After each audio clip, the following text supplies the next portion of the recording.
Hi guys and welcome back to the channel Deepak Yadav Education. Welcome to the Daily Hindu News and Editorial Analysis of 2nd of October 2024.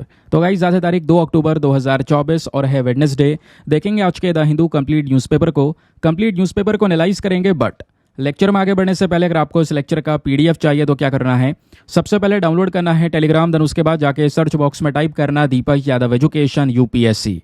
As you can see guys आपको ये वाला channel मिल जाएगा, उस पर click करना और जाकर इस चैनल को ज्वाइन कर लेना। यहाँ से आप डेली बेसिस पे इस लेक्चर के पीडीएफ को डाउनलोड कर पाओगे। नाउ हमेशा की तरह हम लोग अपने लेक्चर को एक मैप के इक्वेशन के साथ स्टार्ट करेंगे। तो आज आप सभी को मैप में जाकर देखना है अल्बानिया को कहाँ पर है एग्जैक्टली लोकेटेड, इसको अच्छे से मैप में देखना। देन उसके बाद आकर नीचे कॉमेंट सेक्शन में टाइप करना, जिससे कि आप लोग इसको लंबे समय तक याद रख पाओगे। साथ ही साथ एक क्वेश्चन सॉल्व करेंगे जो कि यूपीएससी पैटर्न के ऊपर बेस्ड है। डेली बेसिस पे यहाँ पे हम एक प्रैक्टिस क्वेश्चन को भी सॉल्व करते हैं। तो दोस्तों एक बहुत ज़्यादा रेलिवेंट सवाल यहाँ पे आपको ये देखने को मिलेगा। आज से लगभग 2-3 दिन पहले हमने armed forces special powers act के बारे में डिस्कशन किया था, जिसको हम शॉर्ट फॉर्म में अफ्स्पा के नाम से भी जानते हैं। तो दोस्तों इस अफ्स्पा के रेफरेंस में आपके पास में 2 स्टेटमेंट हैं, बताना है दोनों में से कौन सा स्टेटमेंट सही है। पहला स्टेटमेंट बोलता है कि जो ये पर्टिकुलर एक्ट है ये क्या करता है, कोई भी कॉन्फ्लिक्टेड जोन जहाँ पे दंगे वगैरह हो रहे हैं वहाँ पे एक सिविलियन गवर्नेंस को बना देता है, यानी कि लोगों की जो सरकार है वो यहाँ पे बना देता है। नॉर्मल लोगों के हाथ में यहाँ पे जो मेन पावर्स है वो दे दी जाती हैं। लेकिन दूसरा स्टेटमेंट यहाँ पर बोलता है कि अफ्स्पा के अंडर में आपको पता होगा कि किसी भी एरिया में बहुत ज़्यादा दंगे हो रहे हैं तो पहले उसको डिस्टर्ब्ड एरिया डिक्लेयर किया जाता है, और डिस्टर्ब्ड एरिया डिक्लेयर करने के बाद में जाके यहाँ पे अफ्स्पा एक्ट लागू किया जाता है। तो आपसे पूछा यहाँ पर यह जाता है कि अफ्स्पा के अंदर में एक डिस्टर्ब्ड एरिया को डिक्लेयर करने की जो एक्सक्लूसिव पावर है, क्या वो केवल सेंट्रल गवर्नमेंट के पास में होती है। तो दोस्तों इन दोनों स्टेटमेंट को देखते हुए नीचे ऑप्शन दिए गए हैं, option number A1 only, B2 only, C दोनों सही हैं या फिर D दोनों के दोनों गलत हैं। तो बताना इनमें से कौन सा सही उत्तर है। एटलीस्ट सभी लोगों को यहाँ पर इसमें पार्टिसिपेट करना है। दोस्तों मेक श्योर करा करो इन क्वेश्चन के आंसर दिया करो, क्योंकि ये बहुत ही ज़्यादा इंपॉर्टेंट सवाल हैं जो सीधा सीधा करंट अफेयर्स के बेसिस पे तैयार किए जाते हैं।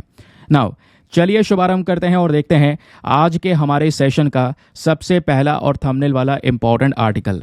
तो दोस्तों जहाँ पे थंबनेल में मेंशन कर रखा है एक पर्टिकुलर डिस्प्यूट के बारे में, क्योंकि यहाँ पे हम देख पा रहे हैं लंबे समय से ईरान, इजराइल, लेबनान ये सभी देश न्यूज़ में बने हुए हैं।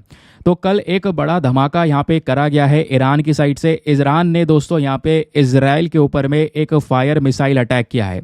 तो आप सोचेंगे फायर मिसाइल अटैक ही तो क्या है, इसमें क्या बड़ी बात है। नहीं, ये सुनिए, ईरान ने दोस्तों लगभग 181 मिसाइल्स यहाँ पे दाग दिए हैं इजराइल के ऊपर में, और ये कहीं ना कहीं एक बड़ी प्रॉब्लम क्रिएट करेगा आने वाले समय पर वेस्ट एशिया में, और बड़े कॉन्फ्लिक्ट्स क्रिएट होने वाले हैं। कुछ वीडियोस वगैरह रिसेंटली यहाँ पर शेयर की गई हैं, मैं वीडियोस वो आपको दिखाता हूँ, एक सेकेंड। तो दोस्तों अपने सामने जो आप ये वाली पर्टिकुलर फुटेज देख रहे हैं, यहाँ पर ये फुटेज है बेसिकली ईरान ने जो मिसाइल अटैक किया है कल 1 अक्टूबर को इजराइल के ऊपर, उस पर्टिकुलर सिनेरियो का। ये कुछ आपको यहाँ पर वीडियोस वगैरह देखने को मिलेंगे जो लगातार सोशल मीडिया प्लेटफॉर्म पर वायरल हो रहे हैं, जिसकी वजह से आने वाले समय पर जैसे मैंने बताया और भी बहुत सारे जो कॉन्फ्लिक्ट्स हैं वो छिड़ सकते हैं। नाउ अब सबसे पहले दोस्तों यहाँ पर मैप में कुछ चीज़ों को देखते हैं जो कि बहुत ही ज़्यादा इंपॉर्टेंट है। जैसे आप देख पाएंगे ये है इंडिया, और पीछे यहाँ पे आपने चलना है, ये आपको ईरान देखने को मिलेगा, और ईरान से थोड़ा सा और आगे हम लोग आएंगे तो इधर यहाँ पर ये पूरा का पूरा वेस्ट एशियन वाला रीजन नज़र आएगा। ठीक है, अब यहाँ पे जूम करते हैं तो ये बगल में आपको ईरान देखने को मिलेगा, और ये है दोस्तों यहाँ पर इजराइल। तो यहाँ पे ईरान ने इधर से जो मिसाइल अटैक है वो किया है, जो कि सीधा सीधा यहाँ पर इजराइल के काफ़ी सारी जगहों को हिट किया है, ऐसी कुछ इन्फॉर्मेशन हमारे सामने आ रही है। अच्छा सवाल यहाँ पर यह है आखिरकार ऐसा ईरान ने क्यों किया। इसके पीछे का रीज़न यह है दोस्तों, रिसेंटली इजराइल ने बड़े बड़े अटैक्स किए हैं, क्योंकि हम ये देख पा रहे हैं लंबे समय से इजराइल और गाज़ा पट्टी के बीच का जो यह डिस्प्यूट है वो जारी है। इधर तो यहाँ पर इजराइल निपट रहा है, लेकिन साथ ही साथ में ऊपर हम देख पा रहे हैं ये एक लेबनान है। लेबनान का एक बड़ा बॉर्डरी लगती है इजराइल के साथ में। लेबनान का जो साउथ वाला पोर्शन है, स्पेशली ये वाला रीजन, यहाँ पे अगर आप देखेंगे दोस्तों तो हिजबुल्ला नाम का जो ग्रुप है वो बैठा हुआ है। तो हिजबुल्ला की साइड से बहुत सारे जो मिसाइल्स है वो इजराइल के ऊपर में फायर किए जाते हैं, इजराइल उसके रिटेलिएशन में जवाब भी देता है। तो अभी थोड़े दिनों पहले हमने देखा कि हिजबुल्लाह के जो चीफ लीडर हैं उनको मार दिया इसराइल ने। उसके साथ साथ दोस्तों यहाँ पे इसराइल में साउथ वाले रीजन में कुछ पेजर अटैक वगैरह हुए, उसकी वजह से लगातार जो एक से एक बड़ी कंट्रोवर्सीज है वो देखने को मिल रही हैं। लेकिन आप सोच रहे होंगे कि इसराइल और गाज़ा पट्टी की बात करी हमने, इसराइल और हमने साथ ही साथ में इधर लेबनान की बात की है जिसमें हिजबुल्लाह ग्रुप प्रेजेंट है। लेकिन दोस्तों एक बात तो यहाँ पर आपको और याद रखनी है, वो है येमेन का इशू। आप थोड़ा सा यहाँ पे इसराइल से और आगे आएंगे, ये जैसे इसराइल है वापस हम इधर चलना है, ये पूरा सऊदी अरेबिया हो गया, बीच में एक देश और आता है जॉर्डन। सऊदी अरेबिया को क्रॉस करने के बाद में दोस्तों जस्ट नीचे यहाँ पर आपको देखने को मिल जाएगा एक पर्टिकुलर कंट्री येमेन। तो येमेन यहाँ पर आपको जो दिख रहा है ये रास्ता रेड सी को गुजरता है जो येमेन के बगल में से निकल रहा है। इसको ये वाला जो रीजन है स्पेशली इसको हम गल्फ ऑफ एडन के नाम से जानते हैं। गल्फ ऑफ एडन से ये रास्ता सीधा रेड सी में आता है। अब येमेन का जो ये वाला पोर्शन दोस्तों जहाँ पे ये सर्किल घूम रहा है, इस वाले रीजन के अंदर में क्या है कि यहाँ पे हूदी रेबल्स रहते हैं और हूदी रेबल्स जो है वो लगातार यहाँ पे वो भी इसराइल के अगेंस्ट में है और इसराइल को यहाँ पे लगातार अटैक किया है। अभी कुछ समय पहले हमने देखा था हूदी रेबल्स ने एक बड़ा रॉकेट अटैक फायर किया था यहाँ पे जो सीधा यहाँ से जाके इसराइल में हिट किया। और उसके बाद यहाँ पर इसराइल ने एक वीडियो शेयर किया जहाँ पे इसराइल ने ये दिखाया कि येमेन के अंदर में वो बड़ी बड़ी जगहों को कह सकते हैं ब्लास्ट करके आ चुके हैं, बॉम्बार्डिंग करके आ चुके हैं, उनके न्यूक्लियर प्लांट वगैरह पे भी अटैक करके आ चुके हैं। तो ऐसे कुछ वीडियो शेयर हो रहे हैं, यानी कि पूरे रीजन में काफ़ी सारे कॉन्फ्लिक्ट्स क्रिएट हो रहे हैं। यानी कि अभी के समय पर आप देख पाएंगे तो इसराइल लगभग 3 देशों के साथ में वॉर में फंसा हुआ है। ऊपर यहाँ पर लेबनान है, बगल में गाज़ा पट्टी है और तीसरी तरफ यहाँ पर आपको देखने को मिल जाएगा वो है येमेन। लेकिन यहीं पर दोस्तों ईरान की एंट्री हो जाती है। सवाल यहाँ पर यह है कि आखिरकार जो ईरान है वो इस इशू में एंटर क्यों किया। रीज़न यहाँ पर यह है दोस्तों क्योंकि लेबनान की जो हम बात कर रहे थे ना, जहाँ पे इसराइल ने बड़े बड़े अटैक्स कर दिए हैं, चीफ को मार दिया है और भी कई सारे पेजर अटैक हुए हैं। तो लेबनान जो एक इसके अंदर में हिजबुल्लाह ग्रुप है, वो हिजबुल्लाह ग्रुप दोस्तों यहाँ पर ईरान का ही है। ईरान उस ग्रुप को सपोर्ट करता है। और ना ही केवल लेबनान की बात है दोस्तों, येमेन की जब हम लोग बात करते हैं तो येमेन के अंदर भी जो यहाँ पर हूदी रेबल्स हैं उनको भी यहाँ पे जो सबसे बड़ा सपोर्ट है वो ईरान का ही है। तो ईरान ये देख रहा है कि लगातार इसराइल इनके ग्रुप्स के, इन्हीं के सपोर्टिव ग्रुप्स के ऊपर में अटैक कर रहा है। ईरान ने इसके रिटेलिएशन में कल एक बड़ा धमाका किया और ये जो मिसाइल से सीधा इसराइल के अंदर में दागी हैं। आई होप आपको मैप के माध्यम से ये सारी की सारी जो चीज़ें वो अच्छे से समझ में आ चुकी हैं। आगे आते हैं तो आने वाले समय पर दोस्तों यहाँ पर हम एक नया बहुत बड़ा इशू देख सकते हैं। और ये सब खबर मैं क्यों डिस्कस कर रहा हूँ, आज के हमारे द हिंदू न्यूज़पेपर में भी इसको मेंशन किया गया, स्पेशली पेज नंबर 1 पर ये आर्टिकल आपको देखने को मिल जाएगा जहाँ पे मेंशन भी किया गया है ईरान ने कुछ मिसाइल्स फायर की हैं इसराइल के ऊपर में। और साथ ही साथ में दोस्तों आपको क्या लगता है आने वाले समय पर इसराइल अटैक करेगा? जी ऐसा हो सकता है और पॉसिबिलिटी बहुत सारी है कि हाँ इसराइल रिटेलिएशन में अटैक करेगा। लेकिन यहाँ पे दोस्तों जब इसराइल ने ये पूरा अटैक झेला और कल यहाँ पर जब 1 अक्टूबर को ईरान ने इतना बड़ा अटैक किया कि भाई 180 से ज़्यादा मिसाइल्स दागी, तो मिसाइल्स दागते वक्त यहाँ पर ईरान का जो एक पर्टिकुलर ग्रुप है उनका स्टेटमेंट यहाँ पर यह भी है कि ईरान ने ये बोला, ईरान का जो ग्रुप है ना जिसका नाम है IRGC, इसका जो फुल फॉर्म है वो है इस्लामिक रिवॉल्यूशनरी गार्ड कॉर्प्स, इन्होंने ये भी बोला है कि इसराइल इसके बदले में अटैक करने की कोशिश ना करे। अगर अब इसराइल वापस से अटैक करेगा ईरान के ऊपर तो ईरान उसके बदले में अब की बार बिल्कुल फाइनल अटैक करने वाला है, एक बहुत बड़ा क्रैशिंग अटैक होगा। ये बात खुद यहाँ पर ईरान की साइड से एज अ स्टेटमेंट बोली गई है कि आने वाले समय पर अगर यहाँ पर इसराइल ने वापस से अटैक किया, जो हमने ये मिसाइल दागी है इसके बदले में कोई अटैक किया, तो यहाँ पर ईरान एक बड़ा ऑपरेशन चलाने वाला है और उसके बाद में यहाँ पर एक क्रशिंग अटैक फेस करना पड़ेगा पूरे के पूरे इसराइल वाले ग्रुप को। अब जैसे यहाँ पर ये अटैक हुआ तो दूसरी तरफ दोस्तों जो हमास के लीडर्स हैं वो यहाँ पर इसको प्रेज कर रहे हैं, हमास यहाँ पे इसको ब्लेस कर रहा है, हमास खुश है। हमास के साथ साथ दोस्तों आप देख पाएंगे टाइम्स ऑफ इसराइल का आर्टिकल है जहाँ पे ईरान में भी ये अटैक सेलिब्रेट किया गया क्योंकि देर रात को ये अटैक हुआ। तो ईरान ने यहाँ पर जितने भी मिसाइल अटैक करे हैं इसको यहाँ पर सेलिब्रेट किया जा रहा है। और दूसरी बात, ईरान ने यहाँ पर एक वार्निंग भी दे दी है इसराइल को कि यहाँ पर अटैक वापस से मत करना। तो आने वाले समय पर देखेंगे फिलहाल के लिए सिनेरियो क्या क्रिएट होता है। अदरवाइज दोस्तों यहाँ पर ये सब कुछ हुआ है, ईरान ने यह अटैक इसलिए भी किया होगा क्योंकि हाल ही में आप देख पाओगे एक बहुत बड़ी चीज़ निकल कर आई थी, जो यूनाइटेड नेशन सिक्योरिटी काउंसिल है, यहाँ पर कई सारे जो इंपॉर्टेंट लीडर्स है वो जाते हैं, उनकी प्रॉपर मीटिंग होती है। तो उस समय पर जो इजराइल के प्राइम मिनिस्टर हैं बेंजामिन नेतन्याहू, ये भी यहाँ पे प्रेजेंट थे। इन्होंने अपनी स्पीच यहाँ पर दी और स्पीच जब दे रहे थे तो उस दौरान एक बड़ा स्टेटमेंट इन्होंने दे दिया। 2 मैप इन्होंने यहाँ पर अपने स्पीच के दौरान दिखाए और ये बोला कि भाई देखो, एक तरफ हमारे दुनिया में ये कुछ हिस्सा जो है ये है द ब्लेसिंग, जिसमें सऊदी अरेबिया, उसके अलावा यहाँ पर इंडिया का पोर्शन, यानी जो आईमैक कॉरिडोर है ना, उस आईमैक कॉरिडोर को यहाँ पर ये दिखा रहे हैं कि भारत आने वाले समय पर सीधा यूरोप के साथ में जोड़ा जाएगा, जिसमें इजराइल भी बीच में होने वाला है। तो ये द ब्लेसिंग है। और उसी साइड में एक मैप इन्होंने और दिखाया जिसमें ईरान, इराक, सीरिया ऐसे कंट्रीज़ को दिखाया है। येमेन को भी आगे शो किया है, वैसे ये छिप किया है इसके पीछे। तो ये बोलते हैं कि देखिए ये है यहाँ पे द कर्स, यह है बेसिकली दुनिया के ऊपर में श्राप, ये जितने भी देश हैं। तो ऐसा डायरेक्टली यहाँ पर एज अ स्टेटमेंट यहाँ पर दे दिया कि ये देश श्राप है, जिसमें ईरान भी प्रेजेंट है। तो ऐसी काफ़ी सारी चीज़ें हुई हैं जिसकी वजह से जो ईरान है उसने अभी के समय पर ये अटैक किया है। ठीक है, अब उसके बाद दोस्तों जो भी अपडेट्स आते रहेंगे वो मैं आपके साथ में शेयर करता रहूँगा, लेकिन उससे पहले आगे बढ़ने से पहले एक बहुत ही ज़्यादा इंपॉर्टेंट इन्फॉर्मेशन। अगर आप लोग हमारे पेड ग्रुप्स को ज्वाइन करना चाहते हैं तो आपके पास में बढ़िया मौका है इसको ज्वाइन करने के लिए। यहाँ पर आपको डेली बेसिस पे करंट नोट्स के PDF वगैरह प्रोवाइड करवाए जाते हैं। फॉर एग्जाम्पल जैसा भी आपने देखा जितने भी आर्टिकल हमने डिस्कस किए हैं उन सब आर्टिकल को लेकर एक प्रॉपर डेटा आपको PDF में कंपाइल करके दिया जाता है। एक ऐसा PDF जिसका प्रिंट आउट वगैरह आप निकलवा सकते हैं, आराम से पढ़ सकते हैं। एक ऐसा PDF दोस्तों आपको यहाँ पर मिल जाता है जिसमें आपका करंट अफेयर का कंटेंट हिंदी इंग्लिश दोनों भाषाओं में है। ऐसा ग्रुप आपको मिल जाता है जहां पे करंट अफेयर का सारा कंटेंट आपका सिक्योर हो जाता है। कहने का मतलब है डेट वाइज पड़ा है, सालों साल का कंटेंट अपना सिक्योर करके रख सकते हैं। और किसी भी तारीख का PDF उठाना है, डाउनलोड करना है, आराम से आप पढ़ सकते हैं, डाउनलोड कर सकते हैं, डिलीट कर सकते हैं। अनलिमिटेड ऑप्शंस आपके पास में अवेलेबल हैं, जिससे यहाँ पर स्टोरेज का कोई भी दिक्कत आपको यहाँ पर फेस करना नहीं पड़ेगा। और इस ग्रुप को ज्वाइन करने का जो फी पेमेंट है दोस्तों वो भी बहुत मिनिमम है, just 499 for the lifetime access. जब तक आपका सिलेक्शन ना हो जाए तब तक आप 499 में इस ग्रुप को ज्वाइन करके रख सकते हैं। ठीक है, बाकी अगर आपको ज्वाइन करना है तो उसके लिए क्या करना होगा, व्हाट्सएप पर जाना। यहाँ पर आपको एक नंबर दिया गया है 8534873368। इस नंबर पर मैसेज कर देना कि हाँ I want to join this group. वहाँ पे आपको रिप्लाई मिलेगा, पेमेंट का प्रोसेस दिया जाएगा और उससे ज़्यादा इंपॉर्टेंट आपको डेमो वीडियो का लिंक भी मिलेगा। आप पूरे डेमो वीडियो को अच्छे से चेक कर सकते हैं, देख सकते हैं कि मुझको कहाँ पर क्या फ़ायदे हो रहे हैं। अपने आप को कंप्लीटली सेटिस्फाई करने के बाद में जाकर ये इन्वेस्टमेंट कर सकते हैं। बाकी यार मेक श्योर क्या करो, वीडियो पे जो लाइक का बटन है उसको प्रेस कर दिया करो। हमारा 5000 लाइक्स का टारगेट है जिसको आप सभी लोग मिलकर सपोर्ट कर सकते हैं।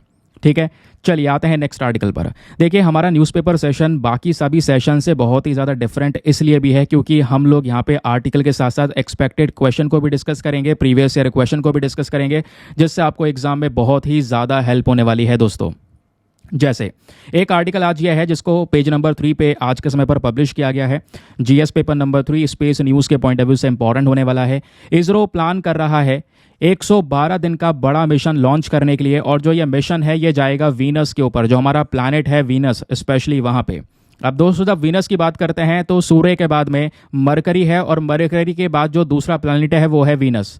हमारे पृथ्वी का सबसे करीबी प्लैनेट है वीनस, ध्यान रखना। तो पृथ्वी से इधर यहाँ पे आपको वीनस नजर आएगा, और इसी पर्टिकुलर प्लैनेट को एनालाइज करने के लिए, इसको स्टडी करने के लिए अभी बहुत सारे देश लगे हुए हैं। उसके पीछे का रीज़न मैं आपको बताऊंगा, लेकिन एक बात और ध्यान रखिएगा कि हम लोग यहाँ पे मार्स के ऊपर मंगल ग्रह पे मिशन भेज चुके हैं, उसको कंप्लीट भी कर चुके हैं, बट अभी वीनस पे जाना हमारा एक बहुत बड़ा टारगेट होने वाला है।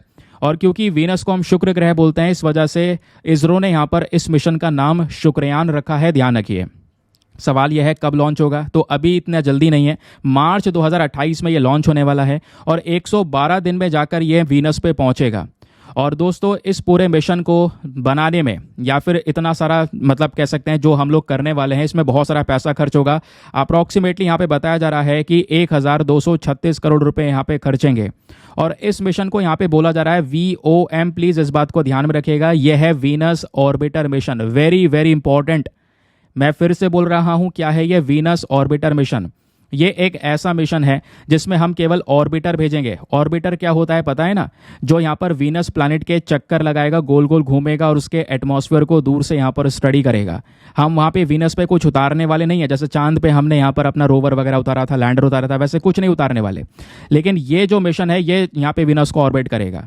और इस पूरे मिशन को यहाँ पे दोस्तों यूनियन कैबिनेट की साइड से एक अप्रूवल मिल चुका है। इसरो ने यहाँ पर इसके बारे में सभी डेटा रिवील कर दिया है कल के दिन में। उसके बाद यहाँ पर यह भी मेंशन किया गया है कि पृथ्वी से दोस्तों इस मिशन को लॉन्च किया जाएगा 29 मार्च 2028 को, और ये वीनस पर पहुंचेगा 19 जुलाई 2028 को। तो ये वीनस ऑर्बिटर मिशन एक बहुत बड़ा गेम चेंजिंग होने वाला है। कौन से रॉकेट से लॉन्च करेंगे, तो उस रॉकेट का नाम है LVM-3 लॉन्च व्हीकल मार्क 3 से हम इसको लॉन्च करने वाले हैं। ये रॉकेट अभी तक का बेस्ट रॉकेट है जो इतनी ज़्यादा दूरी पे ले जाकर हमारे इस मिशन को लॉन्च करने वाला है। इतना ही नहीं दोस्तों, इस मिशन में हम लोग क्या करेंगे, इसरो ने ये बोला है कि देखो हम जब ये पूरा मिशन लॉन्च करेंगे तो इसमें 19 चीज़ें लगाकर भेजने वाले हैं। और ये जो 19 पेलोड होंगे इसमें से 16 पेलोड तो हमारे खुद के होंगे यानी इंडियन पेलोड्स होंगे, और बाकी जो 2 बचे हैं वो यहाँ पे इंडियन और इंटरनेशनल कोलैबोरेशन से जो बनाए गए इंस्ट्रूमेंट्स है वो इसमें लगाए जाएंगे, वो भी वीनस तक पहुंचाए जाएंगे। इसरो ने ये भी बोला है कि वीनस ऑर्बिटर मिशन जो ये होगा ये हमारे प्लानिट यानी कि शुक्र ग्रह को आराम से एक्सप्लोर करेगा, उसके एटमॉस्फेयर को जानेगा, उसके सरफेस के बारे में जानकारी निकालेगा, और उसका जो इंटरेक्शन सन से हो रहा है, सूर्य से जो उसका इंटरेक्शन हो रहा है, क्योंकि वो सूर्य के ज़्यादा करीब है as compare to the earth, तो उसके बारे में भी बहुत सारी जो जानकारी है वो हमको प्रोवाइड करवाने वाला है। इतना ही नहीं, इस मिशन के अंदर में दोस्तों हम क्या करेंगे, वीनस के एटमॉस्फेयर में जो डस्ट वगैरह प्रेजेंट है उसको एग्जामिन करने वाले हैं, वीनस की जो प्रॉपर टोपोग्राफी है उसकी एक मैपिंग प्रोवाइड करवाने वाले हैं। इतना ही नहीं, उसके अलावा दोस्तों यहाँ का जो सब सरफेस है उसको भी इन्वेस्टिगेट करेंगे। बाकी जो भी चीज़ें होंगी वो आने वाले समय पर होंगी, बड़े बड़े अपडेट्स आएंगे, वो अपडेट्स भी हम साथ में ही डिस्कस करेंगे। अभी के लिए केवल इतनी सी खबर है, लेकिन दोस्तों ये केवल इतनी खबर नहीं है, एग्जाम में यहाँ से बहुत सारे क्वेश्चन बन सकते हैं। जैसे आइए मैं आपको एक एक करके सभी चीज़ें बताता हूँ। आपके पास में कुछ लिखने के लिए कंटेंट तो होना चाहिए ना, ये आर्टिकल वगैरह तो हर कोई पढ़ेगा, आप भी पढ़ेंगे, आप आराम से ही पढ़ लेंगे, तो फिर यहाँ पर इन वीडियोज़ का यूज़ क्या है। तो दोस्तों यहाँ पे आपको डिटेल्स जानने के लिए, कुछ नोट्स वगैरह बनाने के लिए आपको पता होना चाहिए आखिरकार ये वीनस ऑर्बिटर मिशन है क्या।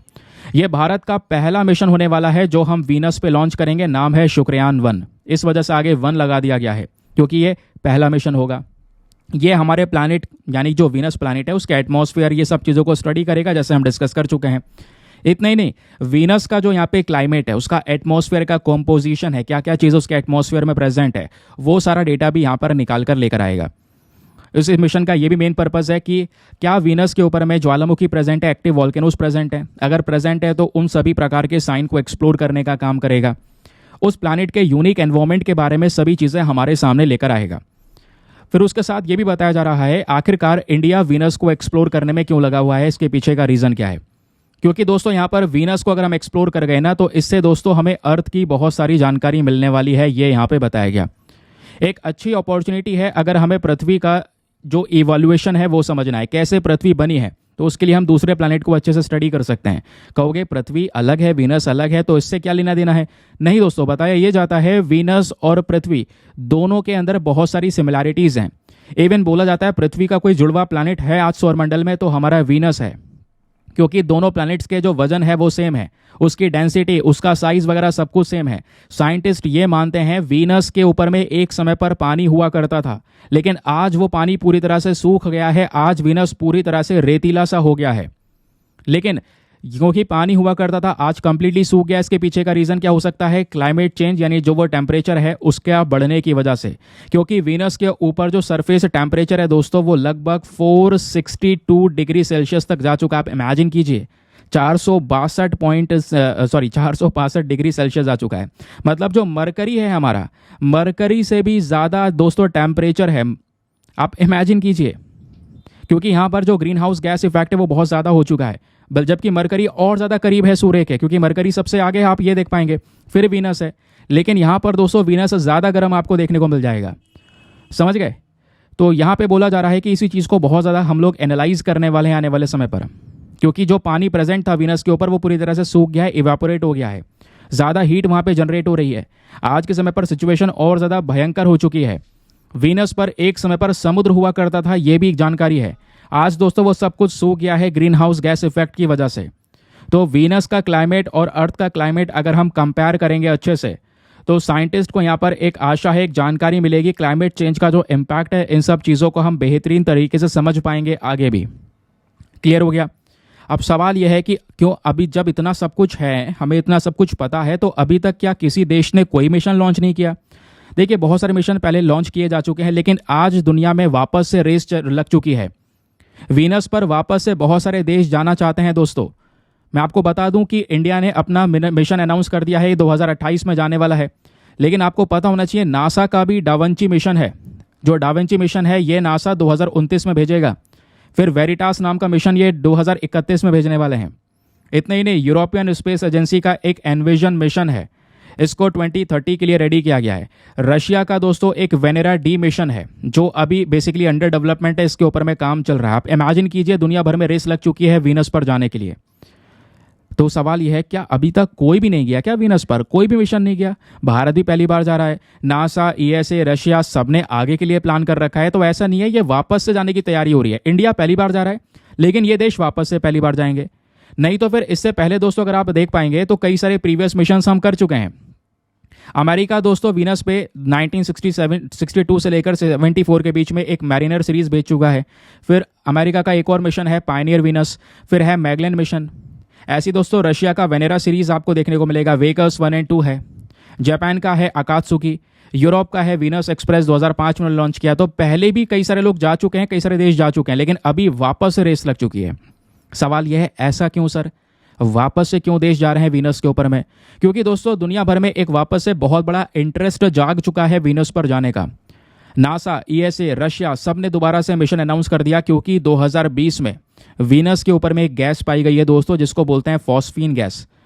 तो इस गैस की वजह से भी यहाँ पर लोग आज के समय पर वापस जाने की कोशिश कर रहे हैं। अब क्यों, इस गैस का इंपॉर्टेंस क्या है दोस्तों? इस गैस से पता चल सकता है कि वीनस के ऊपर में माइक्रोबियल लाइफ हो सकती है। तो इस वजह से यहाँ पर जो कंट्रीज़ हैं वापस रेस में लग चुकी हैं। नाउ अब दोस्तों ये तो यहाँ पे आपको मिशन के बारे में पता चल चुका है, जहाँ से एग्जाम के लिए आप कुछ इंपॉर्टेंट नोट्स वगैरह क्रिएट कर सकते हैं। पीडीएफ वगैरह तो आपको मिल ही जाता है टेलीग्राम पे। लेकिन अभी कुछ फैक्ट्स और भी बाकी हैं जो बहुत ही इंटरेस्टिंग फैक्ट हैं। हमने सब कुछ पढ़ लिया, मिशन के बारे में पढ़ लिया, वीनस के बारे में तो ज़्यादा जानकारी ली नहीं। वीनस के बारे में तो पढ़ लेना चाहिए ना। अब दोस्तों जो ये वर्ड है ना वीनस, ये कहाँ से लिया गया है? एक रोमन गॉडेस है, Roman goddess of love and beauty, यहाँ से ये वर्ड लिया गया है वीनस। वीनस जैसे हम लोगों को पता है सूर्य के बाद दूसरा ग्रह है, पहला मरकरी है, दूसरा वीनस आपको देखने को मिल जाएगा। और साइज में बात करेंगे तो साइज में छठा सबसे बड़ा ग्रह आपको नजर आएगा साइज और अपने वजन के मामले में। उसके बाद यहाँ पे बोला यह जाता है ये दूसरा सबसे ज़्यादा चमकता हुआ नेचुरल ऑब्जेक्ट है जो रात में दिखाई पड़ता है चंद्रमा के बाद। उसके बाद दोस्तों जैसे दूसरे बाकी सारे प्लैनेट्स होते हैं ना, बाकी सारे प्लैनेट कैसे घूम रहे हैं? अगर मैं यहाँ पे पृथ्वी का डायग्राम बना दूं तो मतलब जैसे पृथ्वी आप कह सकते हो कैसे रोटेट हो रही है। ये सब यहाँ पर दोस्तों जो पृथ्वी वगैरह है ये सब कैसे रोटेट होते हैं? एंटी क्लॉकवाइज, है ना। ये होता है हमारा एंटी क्लॉकवाइज और ये होता है हमारा क्लॉकवाइज। इस तरीके से घूमना क्लॉकवाइज हो गया, ये हो गया एंटी क्लॉकवाइज। तो हमारी अर्थ भी तो इसी तरीके से घूम रही है ना, इस तरीके से। लेकिन दोस्तों एक इंटरेस्टिंग फैक्ट ये ध्यान रखिए कि हमारे सौर मंडल में दो प्लैनेट ऐसे हैं, कौन कौन से? वीनस और यूरेनस। यूरेनस फिर भी थोड़ा सा कम टिल्टेड है, लेकिन वीनस ज़्यादा है। तो दो प्लैनेट ऐसे हैं वीनस एंड यूरेनस जो कि क्लॉकवाइज घूमते हैं। वेरी वेरी इंपॉर्टेंट, डायरेक्ट सवाल बन जाएगा। क्या आप लोगों को इसके बारे में पता था पहले? तो दोस्तों यहाँ पर अगर आप देख पाएंगे सोलर सिस्टम का ये पर्टिकुलर मैप, तो आपको यहाँ पे मरकरी देखने को मिलेगा। ये हमारा जो है किस तरीके से घूम रहा है? क्लॉकवाइज घूम रहा है, जैसे नॉर्मली सारे प्लैनेट घूमते हैं। हमारी अर्थ क्लॉकवाइज घूम रही है, ये एरो आपको दिख रहा होगा। जुपिटर, सैटर्न, यूरेनस का थोड़ा सा यहाँ पर चेंज हो जाता है, शिफ्ट हो जाता है इधर की साइड में। बट यहाँ पे वीनस आप देख पाएंगे तो वीनस उल्टा घूम रहा है, anti clockwise. Sorry, Venus clockwise घूम रहा है, बाकी सब एंटी क्लॉकवाइज घूम रहे हैं। ठीक है, इसको करेक्ट कर लीजिएगा, जैसे मैंने आपको यहाँ पे बता दिया, ऑलरेडी एक्सप्लेन कर दिया है। क्लियर हो गया? चलिए आगे आते हैं। अब दोस्तों यहाँ पर वीनस मिशन के बारे में और भी कई सारी बातें बताई गई हैं। क्योंकि हम वीनस प्लैनेट के बारे में डिस्कस कर रहे हैं तो हमारे सौर मंडल में बहुत ही ज़्यादा गर्म प्लैनेट है। रीज़न यह है क्योंकि यहाँ पे बहुत ज़्यादा कार्बन डाइऑक्साइड है। जो कार्बन डाइऑक्साइड ने ग्रीन हाउस गैस इफेक्ट को ज़्यादा बढ़ावा दिया है, उसकी वजह से ये प्रॉब्लम्स क्रिएट हुई। वीनस के ऊपर में एक जो दिन होता है ना, वो 1 साल से बड़ा होता है। कहोगे क्या बात कर रहे हो? हाँ, जैसे आप देख पाते हैं दोस्तों, जो हमारी पृथ्वी है वो सूर्य का चक्कर लगा रही है। अब जब पृथ्वी हमारा सूर्य का पूरा एक चक्कर लगाती है, यानी कि 365 दिन में चक्कर लगाती है, तो 1 साल पूरा हो जाता है ना। फिर लेकिन दोस्तों जब एक दिन पूरा होता है तो वो हम कैसे देखते हैं? पृथ्वी अपने जो ऑर्बिट है उस पर भी तो घूम रही है ना, उस पर भी रोटेट कर रही है। जो अपना ऑर्बिट है उस पर भी घूम रही है। जब वो खुद एक चक्कर लगा लेती है अपने ही ऑर्बिट पर, तो वो उस दिन में मतलब एक दिन पूरा हो जाता है। एक दिन में अपने ऑर्बिट पे चक्कर लगाती है और 1 साल में पूरा सूर्य का चक्कर लगाती है। लेकिन जब वीनस की बात करते हैं दोस्तों, वीनस में यहाँ पर एक जो दिन होता है वो 1 साल से बड़ा होता है। क्योंकि हमारे पृथ्वी पे अगर आप देख पाएंगे तो लगभग यहाँ पे 224 डेज अर्थ डेज लगते हैं to complete 1 orbit of the sun. तो दोस्तों यहाँ पर अगर आप देख पाएंगे वीनस को, तो वीनस पे लगभग 243 जो दिन है, यानी पृथ्वी पे जो एक नॉर्मल दिन होता है 24 घंटे का, वैसे 243 अर्थ डेज यहाँ पे लगते हैं वीनस को अपने ही ऑर्बिट पर एक चक्कर मारने में, एक रोटेशन मारने में। मतलब बहुत ही ज़्यादा धीमी गति से ये चल रहा है। तो कहने का मतलब है कि एक दिन वहाँ पे 1 साल से भी ज़्यादा लंबा हो जाता है, हो सकता है। समझ गए? अब दोस्तों जब वीनस की बात आती है तो हमारे अर्थ का एक बहुत ही जुड़वा प्लैनेट है, जैसे मैंने आपको बताया, क्योंकि इन दोनों के बीच में कई सारी सिमिलैरिटीज़ हैं। ऑलरेडी हमने ये डिस्कशन किया। फिर ये भी बोला जाता है कि वीनस के ऊपर में जैसे हमारे पृथ्वी के ऊपर एटमॉस्फेरिक प्रेशर है, उसका 90 गुना ज़्यादा प्रेशर वीनस के ऊपर में प्रेजेंट है। ठीक है, क्लियर हो गया। तो इस वजह से अगर हम वीनस की स्टडी करते हैं तो इससे बहुत सारी जानकारी हमें अपने पृथ्वी की भी मिलेगी, इवोल्यूशन वगैरह इन सब चीज़ों के बारे में बेहतरीन तरीके से हम जान सकेंगे। चलिए आगे आते हैं। अब दोस्तों यहाँ पे ये तो हमने आर्टिकल डिस्कस कर लिया, जो नॉर्मल तरीके से सब भी डिस्कस करेंगे, और आर्टिकल के साथ बैकग्राउंड डेटा भी बता दिया। अब दोस्तों एग्जाम में दोस्तों आपसे पूछा जा सकता है क्वेश्चन। अब वो क्वेश्चन कैसे पूछा जाएगा, यहाँ पे हम कंफ्यूज हो जाते हैं। करंट अफेयर पढ़ते सब हैं, उसका यूज़ कैसे करना है एग्जाम में, तो वो यहाँ पर चेक करते हैं। देखो दोस्तों, एक सवाल ऐसे बन सकता है आपसे, मैं साथ ही साथ में करंट अफेयर के साथ में आपको टेस्ट भी प्रोवाइड करवा रहा हूँ, या आप कह सकते हो आपकी जो टेस्ट सीरीज जो बनेगी ना, अलग अलग वेबसाइट, अलग अलग कोचिंग जो टेस्ट सीरीज वगैरह देने वाला है, वो ये सब क्वेश्चन देगा करंट अफेयर के बेसिस पे। इसको सॉल्व करते चलोगे दोस्तों तो आपका अच्छे से करंट भी क्लियर होगा और टेस्ट भी आप लगा रहे होंगे, तो एग्जाम के लिए आप बहुत स्ट्रांगली प्रिपेयर हो चुके होंगे। तो सवाल यहाँ पर यह है, इंडिया का जो वीनस मिशन है, इसको लेकर आपके पास में 4 स्टेटमेंट्स हैं, बताना है चारों में से कौन सा स्टेटमेंट सही है। पहला स्टेटमेंट बोलता है कि जो वीनस मिशन है दोस्तों, इसका नाम रखा गया है शुक्रयान। क्या ये सही बात है? हाँ जी, बिल्कुल सही बात है, अभी पढ़ा था। दूसरा स्टेटमेंट बोलता है कि वीनस मिशन का मेन पर्पस है कि हम अपने वीनस के एटमॉस्फेयर की स्टडी करेंगे, उसके सरफेस के स्टडी करेंगे। ये भी सही बात है, अभी हमने पढ़ा था। तीसरा स्टेटमेंट बोलता है कि जो ये वीनस मिशन भारत लॉन्च कर रहा है, ये हम नासा के साथ में कोलैबोरेट करके लॉन्च कर रहे हैं, नासा हमारी मदद कर रहा है, ऐसा कुछ है नहीं दोस्तों। इंडिया खुद से आप कह सकते हैं इंडिपेंडेंटली इसको लॉन्च करने वाला है। तो सी वाला जो स्टेटमेंट है वो हमारा गलत है। ठीक है, फिर डी बोलता है कि भाई जो वीनस है इसमें एक लैंडर एक रोवर लेकर जाएगा, है ना, जो कि वीनस पे पहुंचेगा, यानी वीनस पे लैंडर उतरेगा, फिर उस पे से रोवर निकलेगा, वीनस पे घूमेगा। ऐसा कुछ है क्या? नहीं, ये भी मैंने स्टार्टिंग में ही क्लियर कर दिया था। देख रहे हो, ऐसे क्वेश्चन बन सकता है। तो यहाँ पे वीनस पे केवल और केवल ऑर्बिटर जाने वाला है, वही ऑर्बिटर घूमेगा। तो ए और बी यहाँ पर आपके केवल और केवल सही रहने वाले हैं। That is why answer number A सही है, 1 सही है। A and B only is the correct answer. Statement 1 statement 2 सही है, बट स्टेटमेंट 3 और 4 गलत है। तो ऐसे सवाल बन सकता है। ये तो बात हो गई प्रीलिम्स में। अब दोस्तों मेंस में भी सवाल बन सकते हैं। ये वाला सवाल आपको खुद अटेम्प्ट करना है, और एक अच्छा सा आंसर लिखने के बाद में कहाँ पे सबमिट करना है ना, मेरे से बहुत पूछते हैं लोग नीचे कमेंट सेक्शन में कि सर आंसर कहाँ पे सबमिट करना होता है, बताइए। चलिए मैं आपको बिल्कुल एग्जैक्टली दिखाता हूँ कहाँ पे बच्चे आंसर सबमिट करते हैं लिख लिख के डेली बेसिस पे, और कितने ज़्यादा सुंदर आंसर लिखे जाते हैं, और आप भी कैसे उसमें पार्टिसिपेट कर सकते हैं। और ये बिल्कुल फ्री ऑफ कॉस्ट इनिशिएटिव है दोस्तों। तो यहाँ पे आप देख पाएंगे। वैसे मैं पहले आपको ये क्वेश्चन बता देता हूँ आज का सवाल क्या है। इसी वीनस मिशन के ऊपर बेसिस पे तैयार किया गया है। क्वेश्चन ये है कि आपको बताना है भारत का जो वीनस मिशन है शुक्रयान, इसका इंपॉर्टेंस क्या है, पहले ये डिस्कस करना है, और ये इंपॉर्टेंस बताना है आपको स्पेस एक्सप्लोरेशन के कॉन्टेक्स्ट में, और कैसे यहाँ पे दोस्तों हम वीनस के एटमॉस्फेयर को अंडरस्टैंड करेंगे।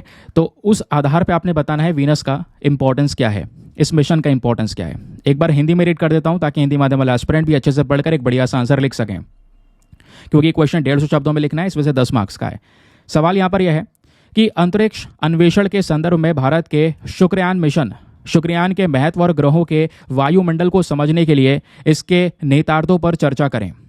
तो दोस्तों ये आंसर लिखने के बाद में आपको कहाँ पे सबमिट करना है, टेलीग्राम पर जाना और वहाँ पे जाके सर्च बॉक्स में लिखना Deepak Yadav education mains group, full form लिखनी है, ध्यान रखना। जैसे आप फुल फॉर्म लिख दोगे मेरा ये चैनल आपको मिल जाएगा टेलीग्राम पर, इसको आप सर्च कीजिएगा, ओपन हो जाएगा। लगभग 79,000 से ज़्यादा सब्सक्राइबर्स यहाँ पे जुड़ चुके हैं। ये आप देख पाएंगे कल वाले वीडियो का ये थंबनेल वगैरह शेयर किया है, वीडियो का लिंक भी दिया है ना, ये शाम वाले वीडियो का लिंक है। अब जैसे दोस्तों आप देख पाओगे ये कल वाला वीडियो है। अब कल वाले वीडियो को अगर आप अच्छे से देखोगे तो नीचे यहाँ पे कमेंट लिखा होगा, हर एक मैसेज के नीचे कमेंट लिखा होगा। तो जैसे यहाँ पर ये कल वाला वीडियो है, इसके नीचे कमेंट है, क्योंकि मैंने कल आपको मेंस का क्वेश्चन दिया था। तो यहाँ पे क्लिक करना, जैसे कि आप क्लिक करोगे आपको एक नया ग्रुप मिल जाएगा, इसको जाके ज्वाइन कर लीजिएगा। यहाँ पे आप देख पाएंगे सबने कैसे आंसर्स लिख रखे हैं, बेस्ट आंसर्स अपने लिखकर यहाँ पे सबमिट कर रखे हैं। ठीक है, ये देखिए 3, 4, 5 ऐसे ढेरों आंसर्स दोस्तों डेली बेसिस पे यहाँ पर जो एस्पिरेंट्स हैं वो लिख रहे हैं, जो सीरियस एस्पिरेंट हैं वो भी, आप भी लोग अपने आंसर्स को यहाँ पर लिखकर सबमिट कर सकते हैं। और केवल सबमिट नहीं कीजिएगा, एक दूसरे के आंसर्स को रिव्यू भी करना, और रिव्यू करते हुए दोस्तों यहाँ पर एक दूसरे की हेल्प करना कि भाई आपको ये पॉइंट ऐड करना चाहिए, और आपको कुछ अच्छा पॉइंट लग रहा है कि हाँ यार मैंने ऐड नहीं किया, तो आप उसको कलेक्ट कर सकते हैं। तो इस तरीके से कोऑपरेटिव में पूरी स्टडी चल रही है, आप भी मैनेज कर सकते हैं। और मेक श्योर करें दोस्तों इस ग्रुप का डेकोरम बना के रखें, कोई भी फालतू के मैसेज या दूसरे कोई प्रमोशनल मैसेज वगैरह ना करें, क्योंकि मेरे पास फिर कंप्लेंट्स आती हैं, मुझे उनको हटाना पड़ता है ग्रुप से, फिर हटा ही देता हूँ मैं। फिर उसके बाद जब मैं बैन कर देता हूँ तो फिर वो फिर पर्सनल मैसेज करने लगते हैं कि सर यहाँ पे इसको सही कीजिए। तो डेकोरम मेंटेन कीजिए, जिस पर्पज़ के लिए आपको ग्रुप दिया है केवल आप उस पर्पज़ के लिए ही इसको इस्तेमाल कीजिए। ठीक है, चलिए आगे आते हैं। ना दोस्तों, अगला आर्टिकल बहुत ही ज़्यादा ज़बरदस्त होने वाला है। स्पेशली यहाँ पर जीएस पेपर नंबर 1, 2 कहीं पे भी प्रीलिम्स के तौर पे आपसे पूछा जा सकता है। पेज नंबर 6 पर प्रेजेंट है। बात ये हो रही है 8 ऐसे प्रोडक्ट हैं जो कि असम की ट्राइबल कम्युनिटीज़ इस्तेमाल करती हैं। तो उन 8 प्रोडक्ट्स को दोस्तों अभी रिसेंटली जीआई टैग दिया गया है, इस वजह से ये चर्चाओं में है। तो एग्जाम में बहुत सारे क्वेश्चन आपसे बन सकते हैं। ठीक है, तो जो हमारे चेन्नई के अंदर में एक इम्पॉर्टेंट बॉडी है, जोग्राफिकल इंडिकेशन रजिस्ट्री, जिसके माध्यम से जीआई टैग दिया जाता है, तो उसने अभी दोस्तों यहाँ पे बोला जा रहा है असम के 8 प्रोडक्ट्स हैं जिसको जीआई टैग दिया गया है। तो एग्जाम के लिए रेलिवेंट है। लेकिन वो 8 प्रोडक्ट्स हैं कौन कौन से ये जानिए। इसमें सबसे पहले राइस बियर, और राइस बियर में भी 3 वेरिएंट है। पहला वेरिएंट है जिसको बोलते हैं बोडो जो ग्वरन, दूसरा वेरिएंट है यहाँ पर माइब्रा जो बेडवी, तीसरा वेरिएंट आपको देखने को मिल जाएगा एक और है जिसका नाम है बोडो जो गेशी। तो ये तीनों के तीनों राइस बियर हैं जो चावल से दोस्तों बियर बनाई जाती है, उसके अंदर में कुछ फर्मेंटेशन वगैरह का प्रोसेस अपना के, तो इसको थोड़ा सा ध्यान में रख सकते हैं। ठीक है, ये बात आपको क्लियर हो गई। उसके अलावा ये मतलब वेरिएंट हमने देख लिया, राइस बियर को जीआई टैग मिला। राइस बियर के साथ साथ दोस्तों सबसे बड़ा जीआई टैग मिला है बोडो नपहम को। बोडो नपहम क्या है, इसको यहाँ पे तैयार किया जाता है। ये बेसिकली यहाँ पर एक डिश है। ठीक है, एक डिश है, एक प्रकार का खाना है जिसमें फर्मेंटेड फिश का यूज़ किया जाता है। उसके अलावा बोडो ओंडला, ये दोस्तों क्या है, इसको भी जीआई टैग मिला है, ये राइस पाउडर की करी है। उसके अलावा बोडो गौखा, इसको भी जीआई टैग मिला है। फिर गौखा गौकी, इसको नाम से भी जानते हैं, यानी कि जो बोडो गौखा है इसको इस नाम से भी जानते हैं।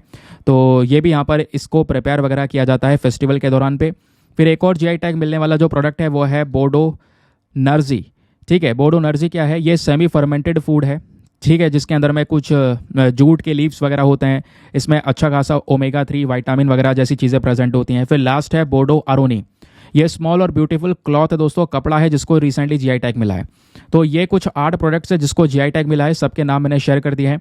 इसका एक प्रॉपर डेटा, एक नोट बनाकर मैं आपको वीडियो में डिस्कस कर दूंगा कल नहीं तो परसों। यहाँ पर क्या करूंगा मैं, एक प्रॉपर डेटा, ये सब चीज़ें जो लिखी हुई हैं इसका एक नोट बना के टेलीग्राम पर शेयर कर दूंगा, जिससे आप इसको याद रख पाएंगे, है ना। लेकिन अभी के लिए जो आर्टिकल है इसको समझिएगा।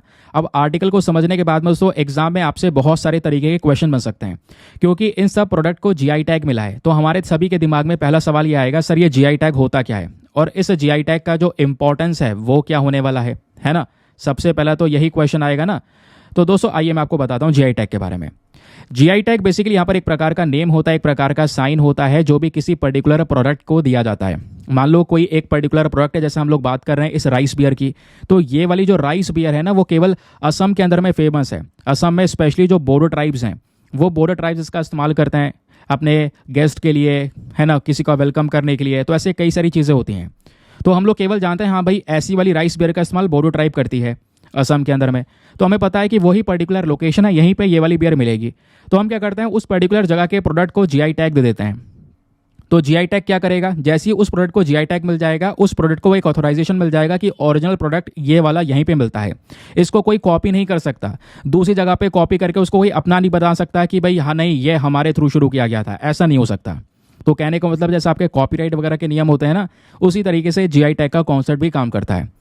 और एक जो रजिस्टर्ड जीआई टैग होता है, ध्यान रखिए दोस्तों, ये 10 साल तक वैलिड होता है। यानी एक प्रोडक्ट को जीआई टैग मिल गया तो 10 साल तक रहेगा, 10 साल बाद वापस से आपको इसको रिन्यू करवाना होता है। ठीक है, अब क्वेश्चन यह है कि जो ये पूरा रजिस्ट्रेशन वगैरह होता है, इसका प्रोसेस देखने का काम किसके हाथ में है। तो ये पूरा रजिस्ट्रेशन का प्रोसेस होता है department for promotion of industry and internal trade के हाथ में। यह डिपार्टमेंट, जब आपसे डिपार्टमेंट पूछा जाएगा तो इस डिपार्टमेंट का नाम लीजिएगा, और जब आपसे पूछा जाएगा कि नहीं ये रजिस्ट्रेशन कौन सा मंत्रालय देखने का काम करता है, तो उस दौरान नाम आएगा ministry of commerce and industry का। तो दोनों को अलग अलग तरीके से आपने ध्यान में रखना होगा। ठीक है, इसी तरीके से यहाँ पर क्वेश्चन बनेगा। चलिए अब दोस्तों जीआई टैग को लेकर हमारे पास में ना कई सारे लीगल फ्रेमवर्क हैं, कई सारे लॉ आपको देखने को मिल जाएंगे। जैसे जो ये geographical indication of goods registration and protection act आता है, ध्यान रखना जो जीआई टैग का पूरा कॉन्सेप्ट है, ये काम कैसे करता है। 1999 का पूरा एक कानून है, geographical indication of goods registration and protection act. इसी के आधार पर पूरा का पूरा मामला चलता है। आपको रजिस्ट्रेशन वगैरह इसी एक्ट के तहत करवाना पड़ता है। और जीआई टैग को आज जो गवर्नेंस मिलता है, जो डायरेक्शन मिलता है वो WTO के एक ट्रिप्स एग्रीमेंट के माध्यम से मिलता है। ध्यान रखिएगा, WTO का एक ट्रिप एग्रीमेंट है, trade related aspect of intellectual property rights. उसी के माध्यम से डायरेक्शन मिलता है, वही इसको गवर्न करता है और उसके माध्यम से हम अपने देश में एक पर्टिकुलर एक्ट के माध्यम से GI टैग से अपने गुड्स को प्रोटेक्शन प्रोवाइड करवाते हैं। समझ गए? अब दोस्तों एग्जाम में यहीं से क्वेश्चन बन सकता है। अब कोई यहाँ पे प्रैक्टिस क्वेश्चन मैं आपको नहीं दे रहा हूँ, कहोगे क्यों? क्योंकि यहाँ पर देखो UPSC ऑलरेडी यहाँ से सवाल पूछ चुका है। देखिए 2018 में एक क्वेश्चन यहाँ से पूछा जा चुका है ऑलरेडी। सवाल इंटरेस्टिंग है और सवाल का जवाब तभी दे पाओगे आप जब आपने यहाँ पर ये सभी डेटा पढ़ा होगा, है ना। तो दोस्तों यहाँ पर यही बोला जा रहा है कि इंडिया ने geographical indication of goods and registration act 1999 बनाया, लेकिन हम कौन सी बॉडी के नियम को फॉलो करते हैं, कौन सी बॉडी यहाँ पे इस पर गवर्न करती है? तो अभी हमने पढ़ा था वर्ल्ड ट्रेड ऑर्गेनाइजेशन, पढ़ा था ये यहाँ पर आप देख पाएंगे, अभी पढ़ा था।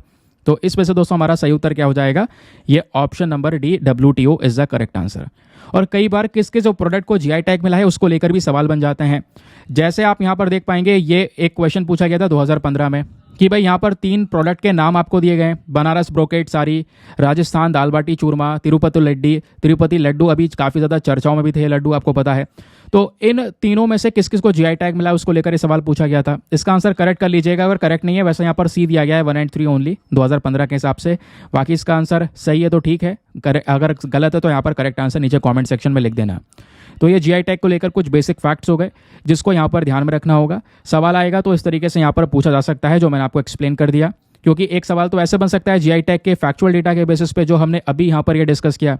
फिर एक सवाल बन सकता है आपसे दोस्तों यहाँ पर जिस सामान को GI टैग मिला है उसको लेकर, जो ऑलरेडी यहाँ पर ये आर्टिकल में एक्सप्लेन कर चुका हूँ। PDF वगैरह सब आपके हाथ में यहाँ पर आ ही जाएगी। ठीक है, आगे आते हैं। अब दोस्तों ये देखिए, ये एक और बहुत ही ज़्यादा इंपॉर्टेंट न्यूज़ आर्टिकल आता है आज के अखबार में, पेज नंबर 12 पर प्रेजेंट है। GS पेपर नंबर 3 इकोनॉमी से लिंक कर पाएंगे। ये एक ऐसा आर्टिकल है जिसको लेकर UPSC ऑलरेडी सवाल पूछ चुका है, सवाल। तो मामला है क्या? बहुत छोटा सा मामला, इतना कोई गंभीर मुद्दा नहीं है, लेकिन पढ़ना बहुत कुछ है यहाँ पे। जो NMDC कंपनी है दोस्तों, इन्होंने आयरन ओर के प्राइसेस बढ़ा दिए हैं भाई 400 रुपये पर टन। तो स्टेट ओन्ड जो कंपनी है NMDC, इन्होंने आयरन ओर के प्राइसेस बढ़ा दिए 1 अक्टूबर से। 400 रुपये पर टन के हिसाब से आयरन ओर के दाम बढ़ चुके हैं। और अब जो आयरन ओर में जो लंप वाला ओर होता है उसका दाम हो जाएगा 5,750 रुपये पर कुंटल, और जो आयरन ओर के फाइन वाला जो पार्टिकल होता है वो हो जाएगा 5,000 रुपये पर कुंटल। ऐसा यहाँ पे नया प्राइस डिसाइड कर दिया गया है। अब एग्जामिनेशन में बहुत सारे क्वेश्चन बन सकते हैं, क्योंकि आधे लोगों को समझ में नहीं आया होगा ये आयरन ओर क्या है, स्पेशली ओर क्या है। चलिए सब कुछ मैं आपको डिटेल से बताऊंगा, लेकिन यहाँ पे 2 टर्म यूज हुए हैं, ध्यान रखिए। एक वर्ड यूज़ किया गया लंप और दूसरा यहाँ पे वर्ड क्या यूज़ किया गया फाइन। क्योंकि आयरन ओर 3-4 प्रकार में होता है। एक होता है लंप, जिसमें इस तरीके से बड़े बड़े आपको कह सकते हैं जैसे पत्थर होते हैं ना, बड़े बड़े साइज़ का आपको ये देखने को मिलेंगे। आयरन ओर का साइज़ बड़ा होता है, इसका इस्तेमाल किया जाता है स्टील को बनाने में। इसमें जो आयरन प्रेजेंट होता है ना, वो 65.5% के आसपास प्रेजेंट होता है। और फिर उसके बाद आता है एक आयरन ओर का फाइन मतलब ये एकदम पाउडर फॉर्म में आपको देखने को मिलेगा, पेलेट जैसा देखने को मिलेगा। इसमें जो आयरन का कॉम्पोजिशन है, आयरन कितना होता है 64%। ऐसी दोस्तों आता है पैलेट यहाँ पर एक अलग ही कॉन्सेप्ट यहाँ पर हो जाता है, ठीक है। लेकिन हम यहाँ पर यूज़ करते हैं आयरन ओर के लम्प्स या फाइन्स, ये ध्यान में रखिएगा। अब पहली बात सर ये समझ जाओ, ये तो हम क्लियर हो गया। आयरन ओर होता क्या है ये जानिए, ठीक है। आयरन ओर बनता कैसे वो जानिए। इसको अलग करने के लिए एक प्रोसेस इस्तेमाल होता है, वो प्रोसेस के बारे में समझेंगे। इंडिया और दुनिया में कहाँ कहाँ पर आयरन ओर किस लेवल में पाया जाता है ये जानना जरूरी है, क्योंकि एग्जाम में क्वेश्चन यहीं से बनते हुए नजर आएंगे। आइए फिर समझते हैं इसको। ना दोस्तों थोड़ा कंटेंट हम ऐसे भी पढ़ेंगे, ठीक है, क्योंकि यहाँ पर स्लाइड में लगाने में टाइम लगता है, इस वजह से मैंने ऐसे भी यहाँ पर इसको इंक्लूड कर दिया, तो ऐसे भी कवर कर लेंगे, डोंट वरी। कंटेंट पढ़ना है हमें यार, समझ में आना चाहिए बस। ये पेड ग्रुप में प्रोवाइड करवाया गया है आपको। ये आर्टिकल मैं पहले भी डिस्कस कर चुका हूँ जुलाई के महीने में। तो दोस्तों भारत में जो ओर इंडस्ट्री है ना वो बहुत बड़ी है, और पता है इस ओर इंडस्ट्री का जो कंट्रीब्यूशन है हमारे देश के जो टोटल जीडीपी में इसका योगदान है वो 2.3% के आसपास। अब इमेजिन कीजिए, ठीक है। तो इस वजह से यहाँ पर काफ़ी ज़्यादा न्यूज़ में भी रहती है। जब सबसे पहले हम लोग बात करेंगे आयरन ओर के बारे में, तो हमें पता होना चाहिए आयरन माइनिंग क्या होती है। ये ओर हमें मिलता कहाँ से है? ये मिलता है खनन करने के बाद में चट्टानों से, तो खनन करने को बोलते हैं माइनिंग। तो इंडिया दोस्तों 87 टाइप्स के मेटेलिक और नॉन मेटेलिक मिनरल्स यानी जो खनिज पदार्थ होते हैं उसको प्रोड्यूस करता है। और ये कैसे प्रोड्यूस होते हैं खनिज पदार्थ? माइनिंग करके, खनन करके, सभी को पता है। और ये माइनिंग की इंडस्ट्री इतनी बड़ी है कि इंडिया के टोटल जीडीपी में 2.3% का एक बड़ा योगदान देती है। अब दोस्तों यहाँ पे भारत में आयरन ओर की माइंस कहाँ कहाँ पर ये ध्यान रखिए। आज के समय पर भारत के अंदर में टोटल 1319 रिपोर्टिंग आयरन ओर की माइंस पाई जाती हैं। जिसमें से दोस्तों 97% जो माइंस हैं वो केवल और केवल 7 राज्यों में स्थित हैं। और आज दुनिया का सबसे ज़्यादा आयरन ओर, दुनिया का नहीं केवल इंडिया का बात करेंगे, इंडिया का सबसे ज़्यादा आयरन ओर ओडिशा में देखने को मिलता है। ओडिशा के बाद दोस्तों यहाँ पे सबसे ज़्यादा आयरन ओर जो है कहाँ कहाँ पर है, छत्तीसगढ़, राजस्थान, कर्नाटका, झारखंड, मध्य प्रदेश और महाराष्ट्र में भी पाया जाता है। नाउ अब आयरन ओर बहुत देर से कर तो रहे हैं सर, पहले ये बताओ ये ओर होता क्या है यार, जिसमें से आयरन निकालेंगे, है ना। तो ओर का मतलब क्या होता है, देखो ओर आपका नेचुरली अकरिंग मिनरल है, जो नेचुरली हमारे एनवायरमेंट में मिलता है ना, खनिज या चट्टान जो होती है, वो होता है यहाँ पर हमारा मिनरल, और वो होता है ओर जो नेचुरली यहाँ पर चट्टानों से मिल रहा है। अब क्या होगा, उसके अंदर में प्रोसेसिंग करनी पड़ेगी। अब जैसे आयरन ओर बनाने के लिए उस चट्टान में हम स्मेल्टिंग करते हैं, और स्मेल्टिंग से क्या करते हैं, उसमें से उस रॉक में से जो आयरन है उसको अलग करते हैं, निकालते हैं, तो उसको हम यहाँ पर आयरन ओर बोल देते हैं। ठीक है, तो ओर बेसिकली है नेचुरली अकरिंग मिनरल या रॉक जिसमें वैल्यूएबल सब्सटेंस प्रेजेंट है, जो मेटल या कुछ और मिनरल हो सकता है, बस खाली उसको हमें उस चट्टान से अलग करना है, उसके लिए अलग अलग प्रोसेस इस्तेमाल किया जाता है। तो ये तो हो गया आपका ओर। अब दोस्तों जो कच्चा फॉर्म में आयरन है वो बेसिकली आयरन ओर हो गया। अब आयरन ओर के कई सारे प्रकार होते हैं। ठीक है, अब दोस्तों आयरन ओर के वेरिएंट्स बहुत सारे हैं, वेराइटीज़ बहुत सारी हैं, ध्यान रखिएगा। अब ये वेराइटीज़ डिपेंड करती हैं उसके नाम के ऊपर में। एक होता है मैग्नेटाइट। मैग्नेटाइट जो है सबसे अच्छी क्वालिटी का आयरन ओर माना जाता है, इसमें आयरन कंटेंट सबसे ज़्यादा होता है, ये बताया गया है। कलर में ये थोड़ा सा ब्लैक होता है, इसमें बहुत सारी मैग्नेटिक प्रॉपर्टीज़ भी हमको नजर आती हैं। उसके बाद दूसरा होता है दोस्तों हेमेटाइट। हेमेटाइट आप देख पाएंगे रेडिश कलर का ओर होता है, इसमें 60 to 70% आयरन प्रेजेंट होता है।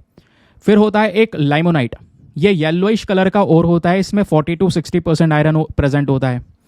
फिर होता है सेडराइट, ये सब रॉकी फॉर्म में है, इसमें से आयरन निकालते हैं ना, तो ये जो ऐसा ओर है जिसमें 40% से कम आयरन प्रेजेंट होता है, तो ये थोड़ा सा यहाँ पर कह सकते हैं सबसे लो क्वालिटी का है। सबसे बेस्ट क्वालिटी का यहाँ पर आपका मैग्नेटाइट होता है, ध्यान रखिएगा। तो ये 4 प्रकार के आयरन ओर होते हैं।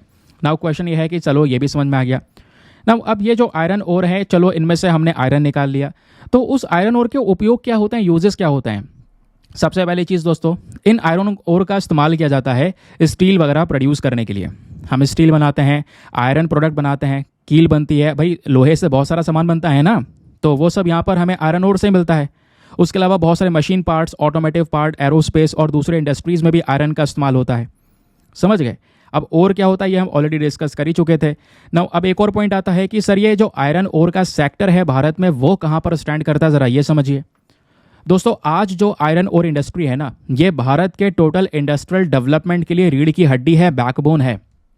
आयरन ओर एक बेसिक मिनरल है जिसकी ज़रूरत हमें बहुत ज़्यादा है, और हमारे देश में जो टोटल भंडार है आयरन ओर के, अगर आप देख पाएंगे 2015 में, वो लगभग 22,487 मिलियन टन के आसपास थे। दूसरा इंपॉर्टेंट पॉइंट ये बोलता है कि जो प्राइमरी आयरन ओर वेराइटीज़ हैं इंडिया में, वो 2 प्रकार की हैं। जैसे हमने अभी 4 वेराइटीज डिस्कस की थी ना, तो उसमें से 2 सबसे पॉपुलर वेराइटीज़ हैं जो सबसे ज़्यादा पाई जाती हैं भारत में, वो है हेमेटाइट और मैग्नेटाइट। इन दोनों नामों को ध्यान रखिएगा। ये इंडिया के आयरन ओर वो हैं जो सबसे ज़्यादा पाए जाते हैं, इसमें हेमेटाइट सबसे ज़्यादा पाया जाता है। और इंडिया दोस्तों रशिया के बाद में दूसरा सबसे बड़ा उत्पादक है हेमेटाइट का। क्वेश्चन यहाँ से भी आपसे बन सकता है। इतना ही नहीं, आयरन ओर का प्रोडक्शन भारत में किस लेवल पर होता है, जरा ये समझिए। इंडिया आज के समय पर सेल्फ सफिशिएंट है, हम खुद से ही ज़्यादातर आयरन ओर प्रोड्यूस कर लेते हैं, और दुनिया भर में जितना भी आयरन ओर का प्रोडक्शन हो रहा है उसमें 7% का योगदान सीधा भारत का होता है। और ध्यान रखिए दोस्तों, भारत जो है आज के समय पर चौथा सबसे बड़ा उत्पादक है आयरन ओर का दुनिया में। सबसे पहला है ऑस्ट्रेलिया, दूसरा है ब्राज़ील और तीसरा है चाइना, और चौथे नंबर पर आता है इंडिया। फिर आयरन ओर दोस्तों आज के समय पर एक बड़ी पोजीशन, डोमिनेंट पोजीशन को होल्ड करके रखता है, ये भी यहाँ पे बताया गया है। हमारे जब शेयर की बात करते हैं तो स्टेट वाइज देखोगे तो ओडिशा में सबसे ज़्यादा आयरन ओर पाया जाता है। ओडिशा के बाद छत्तीसगढ़ है, तीसरा कर्नाटका है, और चौथा यहाँ पे आपका झारखंड देखने को मिल जाता है। और इसी वजह से दोस्तों यहाँ पर क्या है, अलग अलग बेल्ट्स बनाई गई हैं। मेजर आयरन ओर की बेल्ट्स भारत में पाई जाती हैं। एक होती है ओडिशा झारखंड वाली बेल्ट, दूसरी है दुर्ग बस्तर चंद्रपुर वाली बेल्ट, और तीसरी यहाँ पर आपको देखने को मिलेगी बेलरी चित्रदुर्गा और चिकमगलपुर तुमुक बेल्ट। तो ऐसी 3 इंपॉर्टेंट बेल्ट्स हैं। इसको अगर हम मैप में एक बार अच्छे से देखना चाहें तो इसको दोस्तों ध्यान से देखिएगा। ये रहा आपके सामने वो वाला मैप। इसमें आपको यहाँ पर देखने को मिल जाएंगी, वो है आयरन ओर की बेल्ट। ये यहाँ पर जो रेड वाला पोर्शन है ये आपकी ओडिशा झारखंड वाली बेल्ट है। ये ग्रीन वाला पोर्शन आप देख पाओगे दुर्ग बस्तर चंद्रपुर वाली बेल्ट है। और बाकी यहाँ पर ये आपको ग्रीन वाला पोर्शन देखने को मिलेगा, ये बेलेरी चित्रदुर्गा वाली बेल्ट है।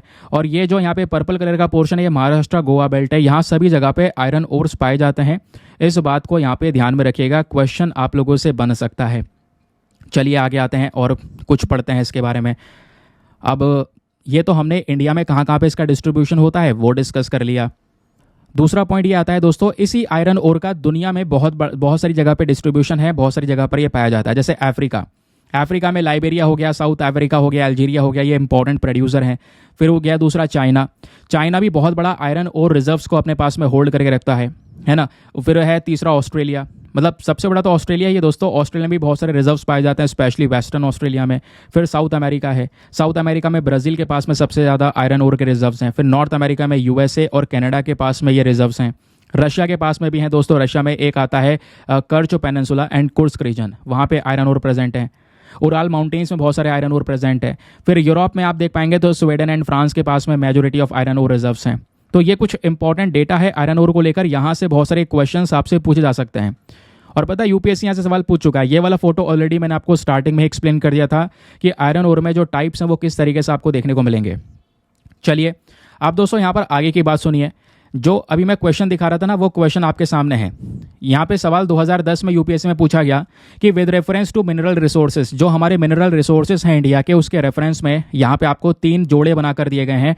बताना है तीनों जोड़ों में से कौन सा जोड़ा करेक्टली मैच है। पहला है कॉपर, क्या कॉपर का 90% सोर्स झारखंड है, क्या कॉपर 90% झारखंड से मिलता है हमको। दूसरा, क्या निकेल 90% ओडिशा से मिलता है। फिर है तीसरा टंगस्टन, क्या टंगस्टन 90% केरला से मिलता है।